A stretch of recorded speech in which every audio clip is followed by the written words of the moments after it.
J. Cole, the storyteller, the dreamer, the voice of a generation. Or maybe two. He's not the face of the old school, but he's not quite the new school either. Caught in the middle, J. Cole has carved out his own lane in hip-hop. But being rap's middle child hasn't been easy.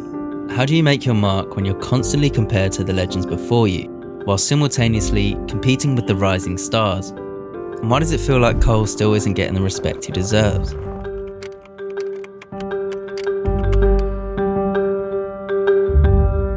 My first raps was actually like No Limit Master P rap. I'm a motherfucking souls, I'm smoking on that doge. I wasn't smoking that.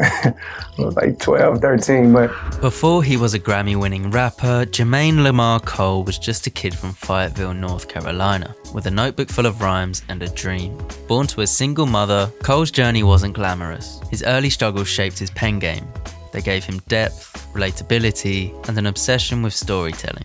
From the come-up to the off-season, J. Cole's discography is a masterclass in evolution. His music has explored everything from systemic racism to personal insecurities. But what makes Cole different isn't just his content, it's his positioning. He's a bridge between two worlds. And that's where things get complicated. When I first signed to Jay, I'm like, all I want to do is drop a classic. I didn't care about none of that. Could have sold 3,000. I was like, man, your first album's supposed to be slept on. But it's got to be an Illmatic, boom, boom, boom. And once I signed to Jay, and this nigga was like, nah, you're not putting an album out till you got some hits. And I'm like, oh, shit, I had to trial and error for a year and a half, 2 years. Workout was like, I squeezed that shit out last minute. J. Cole's career began in the shadow of rap legends. Signed to Roc Nation in 2009, Cole's early days were tied to Jay-Z, a heavyweight who defined the previous generation of hip-hop. Back then, lyricism was king, and storytelling was a badge of honor. Cole studied this era. He admired Nas, Pac, and Biggie, but by the time he came into his own, the game had changed.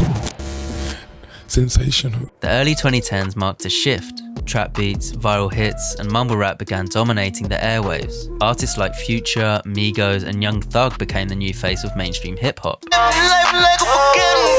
Cole, with his introspective lyrics and soulful beats, didn't fit neatly into either camp. Too lyrical for the mainstream, too modern for the purists. With the pace of the internet, everything's sped up. Like, you gotta evolve, basically. And you can't just be like Nas. I feel like he always he'll drop a crazy ass album, but then he'll take like a 2-year hiatus. You like, damn, you be fiending for music, which makes people appreciate it when you do drop it, but it also gives other people a chance to come in and take your spot. This middle child dynamic became a double-edged sword. On one hand, J. Cole's authenticity made him a fan favourite. Albums like 2014 Forest Hills Drive proved you don't need radio hits to go platinum. But on the other hand, critics didn't always see him the same way. Cole's vulnerability and simplicity were often dismissed as preachy or boring. Take KOD, for example, a concept album tackling addiction, consumerism, and mental health. It was ambitious, but instead of being celebrated as a visionary, Cole found himself accused of being too moralistic, even out of touch. It didn't help that Cole was never the loudest in the room. While other rappers leaned into flashy antics or Twitter beefs, Cole stayed quiet, letting the music speak for itself. In a world where clout often matters more than content, this approach made him easy to overlook. On one level, it's like a way to bring attention to yourself, and your project is like beef. Mm-hmm. Like, you know, drama, controversy, because it sells. People like that. You know, that's why reality TV is doing what it's doing. But on the other hand, it really is a petty level to it of like jealousy and envy. I feel two ways about competition in rap and hip hop, because hip hop has like the potential, and at times has been like the most potent art form, the most powerful art form, because your ability to say exactly how you feel, so many words in one song, you have that power with hip hop. So it can be the most powerful art form. But I feel like when you throw competition into the mix, it like dilutes it, or like it takes away from the art form, and it becomes about ego. But here's the thing about J. Cole. The numbers don't lie. He's the first artist to go platinum with no features twice. Every one of his studio albums have debuted at #1. Then there's Dreamville, his label, his legacy. Dreamville has grown into a cultural force, producing critically acclaimed albums and launching the careers of artists like J.I.D. and Ari Lennox. Cole isn't just an artist, he's a builder. He's creating opportunities for others, a rarity in an industry that thrives on competition. The real lifeblood of like music is these unheard of producers that's bubbling and working hard and like not getting no recognition. Things like this empower them. It gives them a shot. It's like, yo, how many people here got a song now with Jid or Boss or T.I. just hopped on their shit? A week ago, that didn't even seem possible. It was like, yo, I was just sending my shit out. I don't remember where I even seen this, what show it was on, like what site it was on or whatever. Some dude was trying to trash J. Cole about Middle Child. And I know it's your opinion, but your opinion's wrong.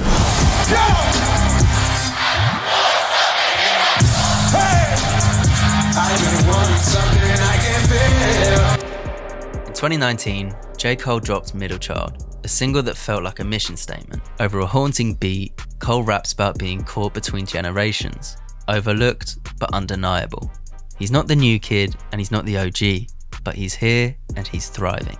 Middle Child isn't just a song, it's a declaration of identity. Cole knows exactly who he is, the bridge between the past and the future of hip hop. And maybe that's why he's so misunderstood.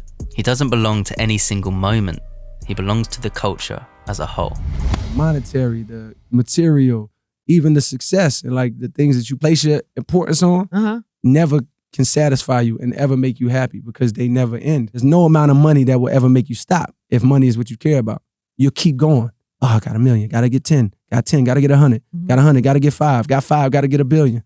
If it's cars, you'll never have enough cars. If it's women, you'll never have enough. You'll be chasing them forever. If it's success, you can never get enough of that. I realize that it's like, it doesn't stop. It keeps calling you. It's like a drug. But if you place your importance on this, which is like appreciation, love, that is enough. So why does J. Cole's story matter? Because it's a reminder that greatness isn't always loud. Cole's legacy isn't built on viral moments or drama. It's built on consistency, integrity, and a deep love for the craft. In a world that rewards trends, J. Cole proves that staying true to yourself is the ultimate power move. He's not chasing validation because he doesn't need it. He's already cemented his place in hip-hop history. J. Cole's journey as rap's middle child teaches us that you don't have to pick a side. You don't have to fit into anyone else's mold. Sometimes, the most powerful thing you can do is embrace where you are. As fans, we should celebrate artists like J. Cole, those who don't just make hits, but make history. Because in the end, it's not about where you start or finish, it's about the impact you leave behind. And J. Cole, his impact will echo for generations.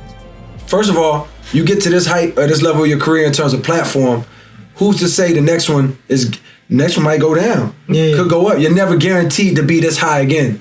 So while I'm here, let me use this opportunity to say the realest I've ever said. Absolutely. In case next time that's down here, when I got to the top of the mountain, this is what the I'm gonna say. So I'm living a life that's very detached. I'm not on social media. I'm not in the news. I don't click the headlines. It's family and fucking music. So if I'm not allowing myself to go to feel what people are feeling, then of course I'm gonna lose sight of that original inspiration. So this conversation lets me know, like, all right, bet. Put yourself, that's the only thing left to do is put myself back in there. It'll automatically happen. It'll automatically come. All of that will fall into place.